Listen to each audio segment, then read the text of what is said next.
Welcome back to Kansas City Real Talk, brought to you by KCRAR. My name is Alex Gehring, and I am so excited about today's episode, you guys. We have Heather Bortnick coming in. You know her from the Koehler Bortnick Team. She has been with her mom, Kathy Koehler, for the last 31 years and has built one of the most recognizable names in Kansas City real estate, and you are going to want to hear their story. Let's go get Heather. Heather Bortnick. Yes. If you could rewind 31 years ago. Okay. And watch yourself building this in real time. Oh, boy. What would surprise you most about how it actually unfolded? Well, probably that my mother and I are still friends and work together, actually like each other and respect each other. I think family businesses are very challenging. Yeah. So I think that probably surprises me the most, the different directions that our relationship has gone. We're very different. And so I feel like we always had a common goal that we wanted it to grow and to just be better the next year than we were the previous year. So that was always a common goal. How we were going to go about doing that, we were very different. So that probably surprises me the most, that we are alike enough to where we both were driven to just want to continue to be better and be successful, but we had different ideas of what that looked like. Did you have different ideas of what the definition of growth was? Yes, yes. She was willing to go faster, bigger, kind of make a mistake and not necessarily care. And I was more of the mindset that I wanted to go smaller, slower. I wanted to vet people more. I love her. She's all about everybody deserves an opportunity. It doesn't matter what, their background is, about how much education they have, which is great, but not everybody is cut out for sales. And sometimes Kathy was like, oh, I want to help them. Well, they'll make it work. And I'm like, I don't know if they'll make it work, Mom. I don't know if they're going to be good in sales. So I think part of being successful is building the team around you. And she was wanting to do that bigger, faster, better, stronger, and I was a little bit more of like the snail. I was the tortoise that wanted to do it a little slower. So I feel like we have a happy medium. I really do. Yeah. I could see how that would complement, a growth mindset within a team, though. I mean, both things are important. How did those different perspectives define your roles? Do you feel like you guys have very clear roles within your team? We really do. And I feel like we now have some agents on the team that have been with us for 25 years and 20 years and 15 years. And I think it's interesting to see who they go to for help with different aspects of things. Kathy is amazing at prospecting. Amazing. Like, she does not know a stranger. I mean, no is maybe in her book. I mean, it's uncanny how great she is at dealing with people and how positive she is. And I love that about her. I'm not gifted in that way. I'm great. I feel like on an interview, working with people, explaining to them how I feel we're going to be the best fit for them, how we're going to achieve their goals, what we're going to do for them. I'm also pretty good with numbers. So before we hired an accountant, I was the one that did all the books. I was the one that decided where we would advertise, how much we would spend on advertising. Because, you can spend a lot of money, but you got to make money. Yeah. And we also are of the mindset you have to spend money to make money. So, but there's a fine line there. You can't spend everything you're making. Kathy and I have both, and probably more me, I've never wanted to take out a loan. So basically, we pay everybody else all our overhead, and then whatever's left over is what we get. So I'm really proud of that fact, and I feel like we balanced each other out pretty well that way. She's amazing at motivating agents. She's amazing at training agents. So I feel like we are the yin and the yang, I believe Yeah. you'd probably say. Mm-hmm. I love it. We'll get more into management of the team and all of that sure. here in a second. I'm so excited to have this conversation with you. There's so many different places that we can go. Yeah. You know, I mean, I think that people definitely know the Koehler Bortnick Team, right? They know that name, and I know that they think big team, big numbers, right? Big production. What else do you hope that they think when they see that name? You know, I hope they feel, I would love to be respected. I would love for people to feel like we actually do what we say we're going to do, that we actually care. Because, you know, at the end of the day, you're only as good as your last deal, right? And so people only move a certain finite amount of times. So we're constantly trying to strive to meet people's expectations and to exceed them, honestly. And then they refer us business, and people want to work with us because they know that we're going to do what we need to do, be professional about it, be timely about it, and always have their best interests at heart. And I think the agents we co-op with, I want them to know that we genuinely want to make this a smooth transaction and we want to be collaborative. I think that's really important. So I think those would be the things that I would want them to think of. All right. So prior to real estate, what were you doing? Oh my gosh. I had a lot of, I don't know. I mean, I look at these kids today and they're so driven. And I mean, honestly, I knew I loved people. I knew I really like to work, honestly, in my mind with kids and teenagers. And I went to KU for graduate school to be a high school counselor. And so kind of my history, my dad was with the government. And when you are with the government and you get promoted, you move. So I moved to Kansas City when I was before my junior year in high school. So I was here for 2 years. And prior to that, I lived in Texas. And then prior to that, I lived in Washington, D.C. So I had a lot of counselors that really made a difference in my life when I would make these moves. So I thought that's what I wanted to do. And then I started working with my mom. And funny enough, she has no sense of direction. And she said when I was in grad school, will you get your real estate license? I think I was like 22. I don't remember. And I said, sure, I'll get my real estate license. And she said, I just need you to help me. I need you to help me get from point A to point B. So my funniest story was I remember calling these agents and I would say, I need to get my mom from your listing to the next listing. You need to help me with directions. Because keep in mind, no cell phones, no internet, no computers. You had MLS books.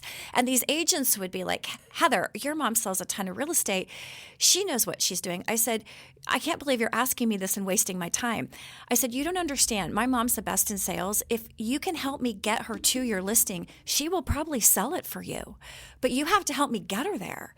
And so it was hilarious. And I remember one time she was driving on the highway and she rolled the window down. Like, remember, you actually had like the crank roller, and we called it routing. And I would literally on a piece of paper route her from point A to point B to point C to point D, and her papers flew out the window. And she had no idea where she was going, what she was doing. She had a buyer in the car. She got to the next house. She called me from the rotary phone. I had to drive over with the papers and help her. I mean, it's so funny to think back about like the early days and like what I was doing. So I decided that I wasn't quite sure if I wanted to do real estate. So I decided I was going to work for Russ Berry and sell teddy bears. And I had a little like area in Omaha and Iowa and all over the place where I sold teddy bears for 6 months. And my mom called me back and said, I want you to come work with me full time. And I said, well, I want health insurance. She said, I'm not paying you health insurance. I said, well, then I'm not going to work for you. So it was just funny. Our whole dynamic from the beginning of time that we've been working together has been it's been a series of negotiations. I'll just put it that way. How long had Kathy been in real estate before you got started 31 years ago? So we moved to Kansas City in 85, and she got licensed in 86 or 87. So she's been selling since that.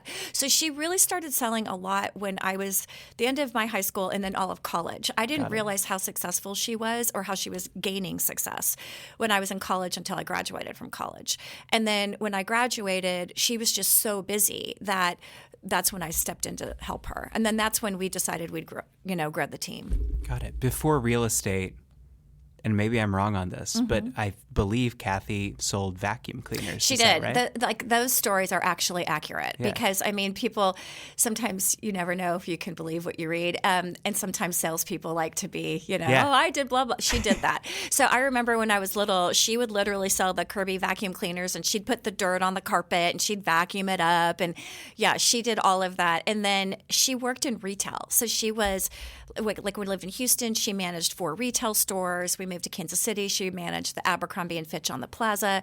So she was constantly selling. Wow. So, yeah. Do you think that background, obviously, especially selling vacuum cleaners, were there scripts that the Kirby company taught Kathy at that time? Yes. Or did she I'm generate sure. everything herself? No, I think it was a combination. I mean, my mom is really good on the fly. She is great, and she's just a natural born salesperson, but she does believe in scripts. Like, we do have a pretty extensive training program that our agents go through, and one of them is scripts training. And you laugh when you think of like, oh, a script. I'm not going to memorize something and say it verbatim, which you don't. But whenever you're in a situation where you're confronted with an objection, you kind of, something about a script will trigger how you're going to make it your own and like overcome that objection, or just explain to somebody why they need your product. Absolutely. Well, of course, if you don't think about what you're going to say in the moment, or before the moment happens, who knows what's going to come out of your mouth when you're actually confronted with that. It's so true. Or you just, you're silenced. You don't have anything to say. And then you lose the confidence of the person that might be wanting to either buy from you or hire you. Absolutely. So as you guys started building this 31 years ago, was there something that almost didn't work in the early years that people look back now and they think that it must have been perfectly smooth? Obviously, there are things between the mother and daughter dynamic that you just described. That's probably there. But something other than that, was there something when you guys were growing that, caused some friction? Yeah, I think it was more or less how we were going to grow and if we could grow. Because the thing about it was when we first started, teams were not a thing. So the company structure was mainly male dominated. And it was very much you have individual agents and you don't have teams. And teams, when we wanted to do it, were new. And how we got the concept was we would go to these conferences in Vegas, and we went to one in San Francisco one time, and we would meet agents in different parts of the country that were doing different things. So we would bring them back, and at the time we worked for ReeceNichols, and we would say to the corporate guys at ReeceNichols, Kathy would say, we want to do this. And they would say, well, you can't do that. We're like, well, why can't we do that? They're doing that in Dallas. They're doing that in Detroit. They're doing that in San Francisco. Why can't we do it in Kansas City? So Jack Frost, who's unfortunately deceased, but he was like, hey, let's give them the opportunity. Let's let them see what they can do. And I think a lot of those men probably thought that we were going to fail. And I think they underestimated Kathy. And Kathy loves a challenge. And so we were like, we're going to make this happen. And then it just kind of kept evolving from there. And I feel like we've always been one that we're going to look at what other people do in other markets. And if it's working for them, why couldn't it work for us? Yeah. And if we fail, we fail. But why not try? So you guys were the first at ReeceNichols to build a team. Correct. Then. Yeah. Were you the first in Kansas City that you're aware of? Yes. And then I remember when Kathy saw agents that had their photos on the signs, and this was in Dallas. She's like, I need my photo on the sign. I'm like, oh my gosh, Mom, we're not going to put our photos on the signs. She's like, yes, we are. I'm like, okay, our photos on the sign. I mean, that's one thing I've learned with her along the way. There are certain things that I can stand my ground on, and there are certain things I just have to let her go. Well, and if you think about that kind of changed the trajectory of real estate marketing in Kansas City. If you were the first to put a picture on your sign, everybody else wanted to follow that example. Yeah. There's no question. Yeah, she was not opposed to try anything. Yeah. So when you guys were first figuring out that team concept here in Kansas City, obviously I can see where that would be something that created some friction. Jack Frost gave you guys an opportunity to do that.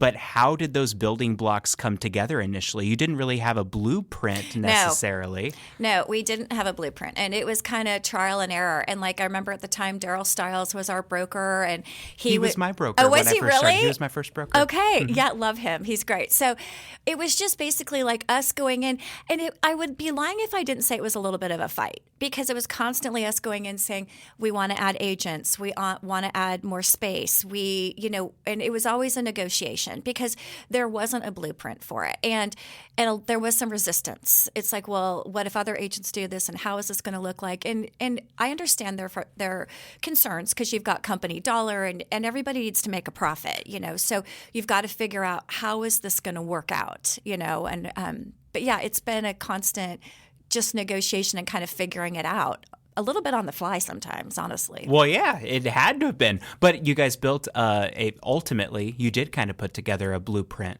Yeah. But what's interesting is that blueprint that you guys put together that works so well for you, you see other people try to do it, and it doesn't work.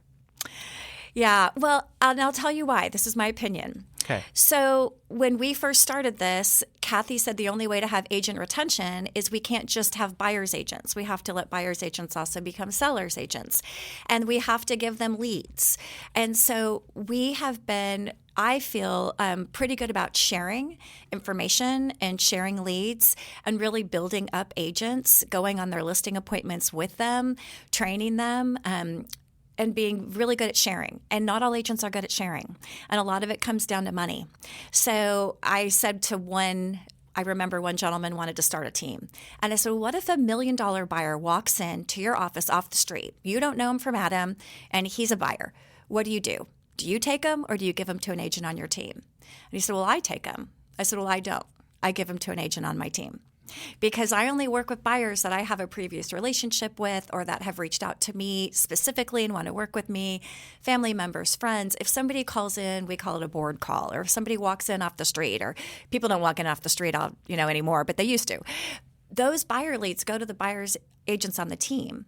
And so there's a reason why the agents want to stay, because they get good training, they have a great support staff, but they also know that we're going to be generous with our leads, because our goal is for them to make money. Yeah. Well, and that's so much simpler than a lot of people make it. So many people feel that it's about management or something like that. That said, you strike me as somebody that probably enjoys management a little bit. Do you enjoy management? I mean, I do and I don't. I mean, it's hard, because sometimes you'll have agents that make mistakes and you're like, oh my gosh, you knew better than that. Like, I trained you better than that. Or I shouldn't say I trained you better, but you went through a training process that you knew you shouldn't have done that, right? And so then you have to kind of come back in and kind of explain why they shouldn't do that. Or sometimes agents can snap at other agents. And so you're like, hey, you can't do that. Like, you can't, everyone's got to play nice in the sandbox. So that kind of stuff, I don't necessarily love to do, but I do love to manage agents as far as training them and helping them and seeing them succeed and like giving them the tools to do that stuff. But with management comes everything, right? Of course. Of course. Well, let's talk a little bit about training then.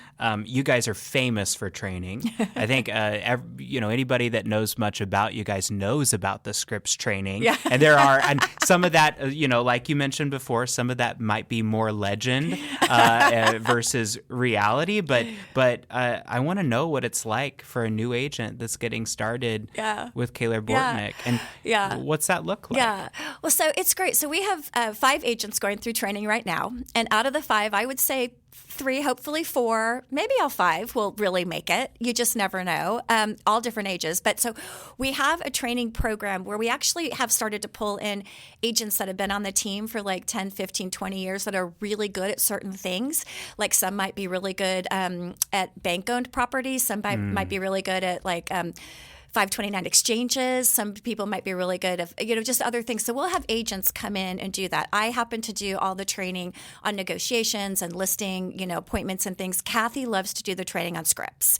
And we actually have a whole training on Scripps, and it's buyer-related, seller-related, overcoming objections. And we're always evolving with those, especially with the lawsuit, when all of a sudden it became like, hey, why are you charging me a buyer agency fee? And what does that look like? And so we have a whole script for that. So then the funny thing is, and we actually do this, at the end of your training, we have a panel, and we have like ReeceNichols corporate comes in, like our CEO, our CFO, head of legal, the brokers, all the agents, and we all have candy, and we start to read off certain things, and the agents have to say the script that would go with the question, and if they get it right, we like literally pelt them with candy. I'm not kidding you. It's kind of funny. And so it's just one of those things that we try to make it lighthearted, we try to make it fun, but the goal is that when they're sitting in front of somebody and they have that objection, whether it's a commission objection or whether it's like, why am I going to sign a buyer agency with you? They think of that script that might just ignite that little explanation. It's not going to be word for word or verbatim. Of course. And then you just hope that they don't instinctively, once they get it right, dodge a piece of candy that might be thrown at them. Or like catch it in their mouth. We give them like extra points. And then there's like a prize at the end for whoever gets the most right. We give them like a Starbucks gift card or something. I love it. So when you say that you think 3 or 4 or maybe all 5 are going to make it, what does making it look like? What's your definition of that? So it's interesting. We had 65 agents on the team in 2024. We kind of let 10 of them go. And we look at that. We do have quarterly meetings, or at least once a year. I shouldn't say quarterly. I'd love to do them every quarter. But we try to meet, especially with the agents that are newer, to say, hey, how's it going for you? What can we do for you? But if they're really not doing the work, if they're not coming into the office, they're not doing what they need to do, they're not producing, then we do let them go. Yeah. Because it's a lot of time, money, energy on our part. And if they're not going to make it, I feel like the amount of training that we do, if you can't make it on our team, then you just might not be great at sales. I don't know how else to explain it. It might not be the right industry for you. You might be good at sales. Real estate might just be hard for you. Yeah. Or maybe our team isn't the right fit. We're not the right fit for everybody. So I shouldn't say that. Clear cut across the board. But I kind of look at your first year in real estate is challenging, but you should have at least $2 million under your belt, if not 3, your first year with us. And then hopefully you're just climbing up from there. We do have some agents that want to stay on the team and they are part-time because of like family issues or things like that. And we let them stay for sure. We're not like you have to be making these numbers and you have to be full-time. We're not like that at all. You have to approach it with empathy. Yeah. Do you think that there's something that new agents come in and there's an expectation they have that you routinely have to put in check? A little bit. I do think some of that's age related. Okay. And so I feel like some of the agents that come in that are a little bit older that have had to juggle families and kids and marriages, that they're a little bit more focused and they're a little bit better with time management. I feel like some of the younger agents, it's a little harder for them because sometimes they're not great with time blocking. They're not as focused. And they also don't have the buyer pool or like the sphere of influence, like the people that are going to help them drive their business up, because a lot of younger people right now can't afford to purchase a home. And so that's a little challenging for agents that are younger. Yeah, no, I completely agree with that. You have to have a different I got started when I was 22, and that wasn't that long ago, but it was a remarkably different experience for me than it is for a 22-year-old that's getting started today. I don't think there's any question about that. No, well, they came out with the average age of the first-time home buyer is 40. That's right, median. Yeah, and so it's harder for these kids. It's like it's so expensive now to live, and I think that's why you're seeing these apartments pop up everywhere. And it's painful for me to watch because I feel like you're being a first-time home buyer in your 20s is going to be really hard to do, where it was before it wasn't. Absolutely, no question. So. Let's go into a little bit of the management side of things. You had mentioned that you and Kathy have some pretty big differences in the way that you approach things. Yeah. One of the things that you mentioned maybe gave me the impression that you like to follow really clear and defined processes. Is that accurate?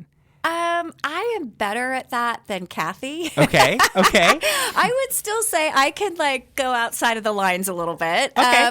But I am more comfortable with that. Like I have a comfort level when things are like more secure or more known or more defined. And she is very much like coloring outside of the lines pretty much 95% of the time. Yeah. So, yeah. Do you feel like there's something that you struggle to let go of or to delegate? I am more controlling than she is. I feel like I can delegate pretty well. I feel like we have the people on our staff that I have the confidence in that I can delegate to. I feel like sometimes my expectation might be too high for certain things. Like I'm always constantly trying to do better in like marketing and what could we do that's cutting edge, and what I'm never really satisfied that way. Whereas Kathy, sometimes she's oblivious to it. You know what I mean? She just keeps going. You know, she's just like that Energizer bunny that keeps going. Yeah. So, well, and that might get back to your definition of growth, right? To you, growth is a growth in process or growth in innovation versus growth in sheer numbers. Would that be accurate? Yeah, that would be accurate. But I am always like, so this year we had our best year we've ever had. We closed $551 million in sales in 25. Wow. 24, we did 460. How many units is that? We did 903. Oh my gosh. So that was a big year. So I'm already starting to. I look at the numbers every. This is going to sound crazy, but every week we put our numbers up where we are at this week at this time in this year versus last year at this week at this time at this year. So this year we don't have as much carryover. So I'm already starting to like hyperventilate a little bit. Like, oh my gosh, we've got to beat 551. How are we going to do that? And so my goal for 2025 is to let go of that a little bit and to not be so.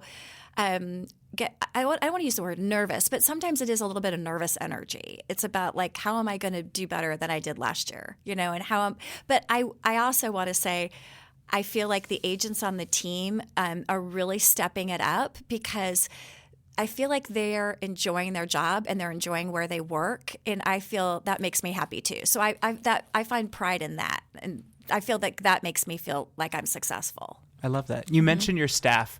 What was the first staff position that you and Kathy decided that you needed to have? Basically an office manager that like then formed into like a COO position. We have a fabulous girl right now, Samantha. I adore her. She's amazing. And then that ended up, we had like a marketing person after that. Now we have 2 girls in marketing. They're traditionally a little bit younger, which is by design because they'll push me to do things like social media. They're having me go out now and do like videos and stuff, which I absolutely hate. But I'm like, okay, I'll do it. So, you know, I feel like they make me better. And then it just kind of evolved from there.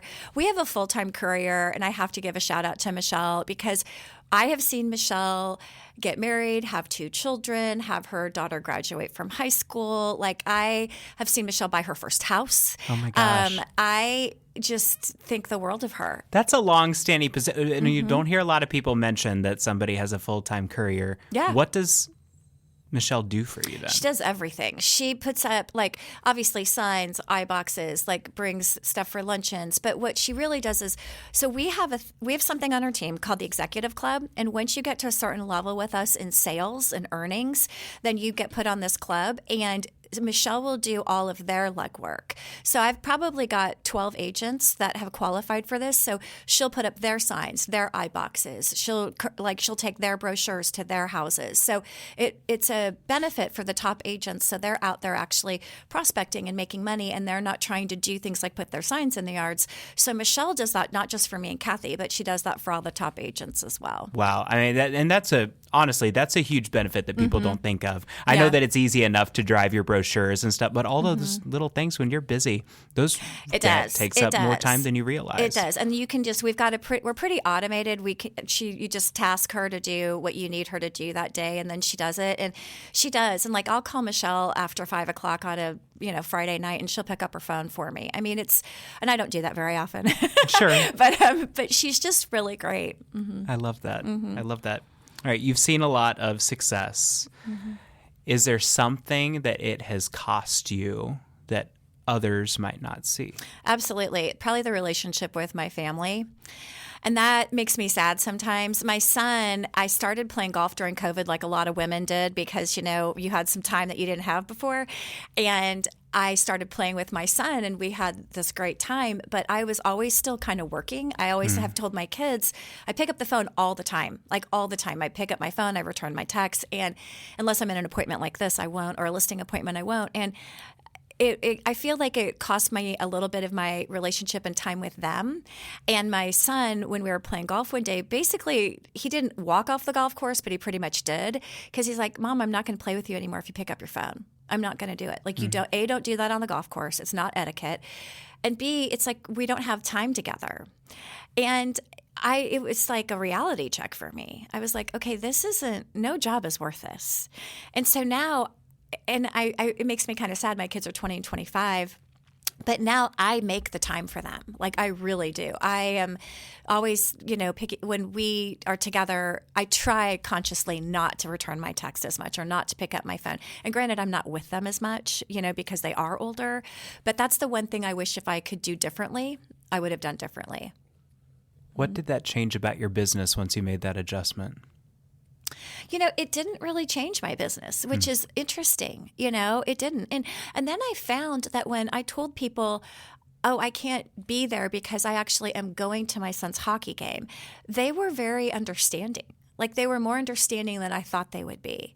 So I guess I grew up in a generation where you just worked. That was the work ethic I grew up with. And your family came second and your job came first. And this has changed in me, but it took a while. It's been more of a recent change, probably in the last 5 years. Do you think that if you adopted that change earlier, do you think that it would have negatively impacted anything? I don't know.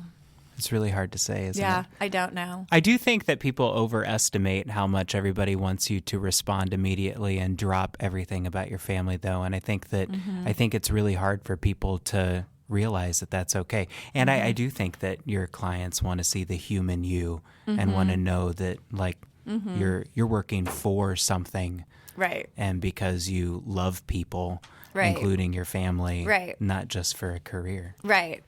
And you never know. I could be at a hockey game and then I could run into somebody that would be a buyer for that house. Like that's the great thing about real estate. People talk about real estate all the time, regardless of where you are. Is there a tip that you would give to somebody who heard what you just said and is thinking to themselves, wow, I'm on my phone all the time when I'm with my kids? Yeah.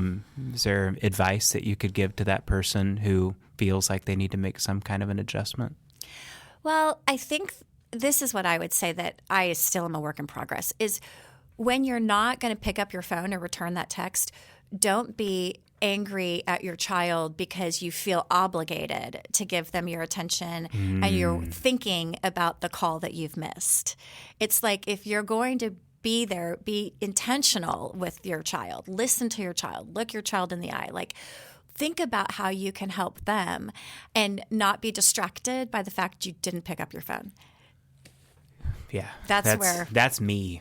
So, oh my gosh, yeah, that hit me really hard just now. So I feel like personally, that's something that I struggle with. I'm pretty good at making sure that I'm not interrupting family time by picking up the call. But I will think about that call until I call that person back, and it is so. And I recognize that I'm doing it, and I tell myself to cut it out, and I do everything I can to be focused, but it's so difficult, especially if you think that it might be a difficult conversation or something that you have to have. Oh, completely. And there have been times when I've told my kids, hey, this is going to be a call I've got to take. And they'll be like, Mom, and I'll be like, hey, we're taking vacations because I work. Like you want, whatever the article of clothing, like that you just don't get that. Like you have to work for that. You have to make money in order to live the lifestyle that you want to live. So there's pros and cons to everything. So they've always known that. I've never been one to be like, oh, you can just have whatever you want to have because money grows on trees. It's like, no, you have to make your money. And maybe that's the balance that's needed is to obviously sometimes you just don't pick up that phone, but sometimes you have to manage expectations of the people that you know, support in life. I'm glad we talked about that, because I do. You know, even as a managing broker, you know, that's something that's difficult. You want to pick up your phone when your agents call you. You do, and just, you know, from 9 to 5, if you're on the clock, then obviously that's what you do. But the unfortunate thing with real estate is it's a lot of nights and weekends. Of course. Do you think that there is something right now in the marketplace that agents are overreacting to? Do you think that I feel like agents have a tendency to overreact to conditions, right? Do you think that there's any overreaction happening right now?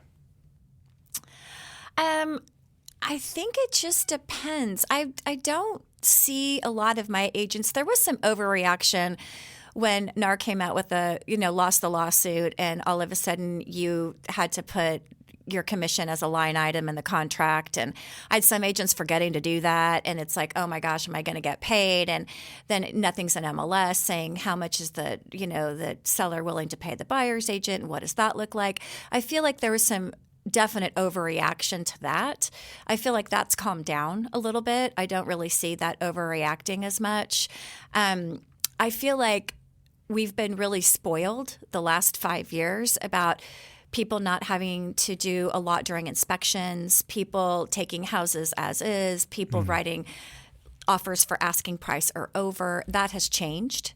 And so I feel agents now are struggling with that a little bit, especially if they're newer agents. They don't quite understand. So that's something I've had to, agents have been, on my team at least, that are newer, are like, wait a minute, they're asking for the sewer to be relined? I'm like, yes, they are. And this is why. And this is how it used to be. So, markets ebb and flow. There's nothing that's ever going to be standard in our industry. Very, very few things are standard. So, well, even within the year, I feel like one of the things that I see that we overreact to every single year is just seasonality. We just came out of the winter, and everybody jumps to the idea that we're in this massive buyer's market. They start throwing terms that they don't fully understand. No, yeah. Oh, for sure. And I don't think it's a full buyer's market. I mean, No. I'm seeing houses sit on the market a little bit longer and not sell for over asking, but then sellers are freaking out. They're like, wait a minute, what's wrong with my house? I'm like, there's nothing wrong with your house. This is just, it's reverting back to a more normal market. Yes. It was never going to stay the way it was. It just wasn't sustainable. Right. A lot of people are saying that this year is going to be more like 2019. Thinking back to 2019, obviously people loved, or anyway, in retrospect, they think that they loved 2021 and loved how hard they were working with all of those buyers and all of that. But they had complaints then too. How do you think people felt about 2019? And do you agree that we're moving toward something that's more similar to that? I would agree with that. I hope there's more inventory that comes on the market that's more affordable for all buyers. So that's something that I hope happens. And I do feel it's going to be more like the pre-COVID years. And I think it's just going to be more of a normalized market. Thank God we're not dealing with what we did like in 08 and 09. That was awful. I hope that doesn't happen again. So, 2019 was great. I don't know why people would think that would be a negative at all. And do you think that there's anything that you guys are going to have to adjust in your training to make sure that agents are ready for that? Or do you feel like your training is all encompassing regardless of market? I don't want to sound like I am all-knowing, but I do feel like our training is pretty all-encompassed because you never know. Because the other thing, too, that we do is we deal in different markets. So we have an office north of the river, one in Lee Summit and one in Leawood and then one on the plaza. Those markets are all very, very different.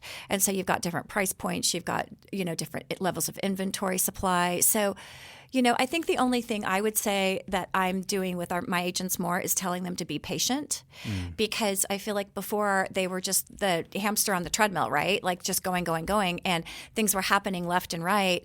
But they were also writing like 5 offers and not getting any houses. So I feel like it's going to be a more normal market and you just have to be a little bit more patient than you have been in the recent past. Absolutely. Okay. Maybe the last question. We'll see. Okay. If your kids watched you, not the entire time, because it's been 31 years, you said, right? Right. But they watched a lot of the process of you building this. Yeah. Right? What is the number one lesson that you hope they learned from it without you having to tell it to them verbally?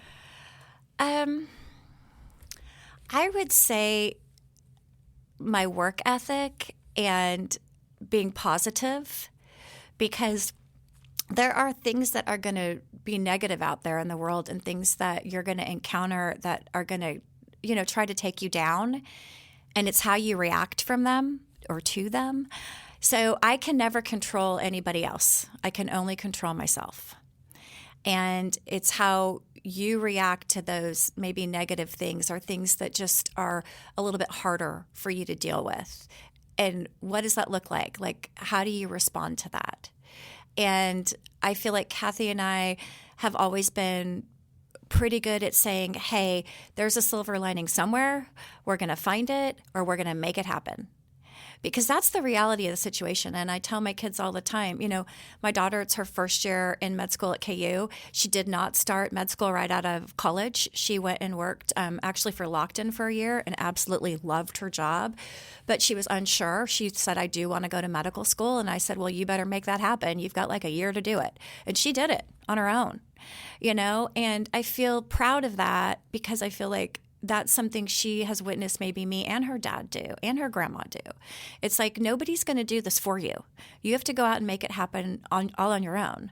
And my son's a junior in college and he's doing that too. He's like, I want to do this on my own. And I'm like, that's great. We'll be there to help him. Don't get me wrong. You're always there as a parent to help your kids. But you can't do that for him. I can't take the MCAT for my daughter. I can't study for her. She's got to figure that out. So if either of them called you and said, you know what, I know I had a plan, but I want to get into real estate, what would you say? Oh, I'd love that.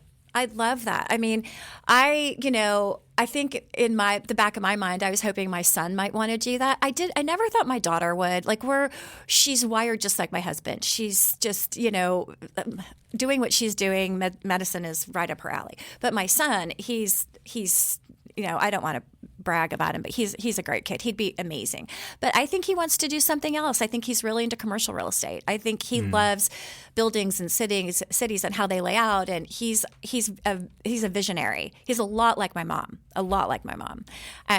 But he's a great kid. But I'd love it if he'd come into real estate. But that's got to be their decision. That's actually it's a fairly unique answer, and I know that maybe that might surprise you, but I feel like in this conversation, a couple of things really stand out. But one of the things that I'm thinking about, I've talked to a lot of people, especially a lot of people that are second generation realtors. And a really common theme is I watched my parents do it, or one of my parents do it. I have absolutely no interest in getting into this business. I hated the business. I told them I absolutely wanted nothing to do with it. And then I found myself in it. Oh, interesting. And then when I asked the question, what do you think about if your kids would want to get into it? Their gut reaction is not usually, I would love that. Oh gosh. They cringe a little bit. I'm so refreshed to see you feel differently about it. But I'm curious, what do you think? What do you see differently about the industry, or about young people getting into the business that makes you have such a different reaction? Yeah. Oh my gosh. Well, I love my job. Like, I genuinely love my job. People are kind of like, are you going to retire? Like, why are you working so hard? I'm like, I love it.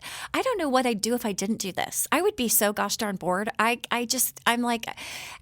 I love design. I love houses. I love development. I like people. I like all of that. And I think my kids would be great at it if they wanted to do it. The thing I have said, I had a good girlfriend reach out to me and her daughter wants to get into real estate. And I did tell her, go out and get another job first and kind of see what it's like to actually work like a 8 to 5 job and build up your sphere of influence, kind of get out there. Because the one thing that kind of makes me sad a little bit are kids that are truly in their early 20s and even mid 20s.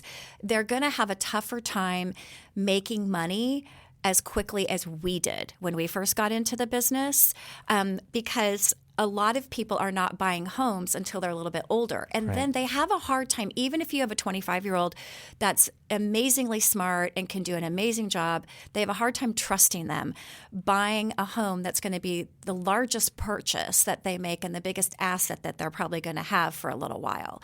So there's a trust issue there because of age, which makes me a little sad sometimes, because sometimes that 25 or 26-year-old could do a better job than the 35-year-old. Absolutely.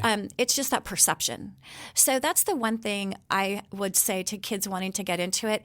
And I've even said this to my son, like, go mentor people, take real estate classes, get everything, learn everything you can about how cities lay out, whatever development you want to do, whether it's homes, commercial. Be a sponge and learn as much as you can. Your expectation of making a lot of money right out of the gate needs to be a little bit lower. And some kids don't have the bandwidth to wait. They want to make money like really quickly. Yeah. And but if you can wait a little bit, the upside is huge, for if you're good at it. Because that's the one thing I've said in real estate, you can, the sky's the limit, honestly. You're not working for anybody else but yourself. So you're going to set the limit, but you've got to be the one that has the structure and makes it happen. Absolutely. Mm-hmm.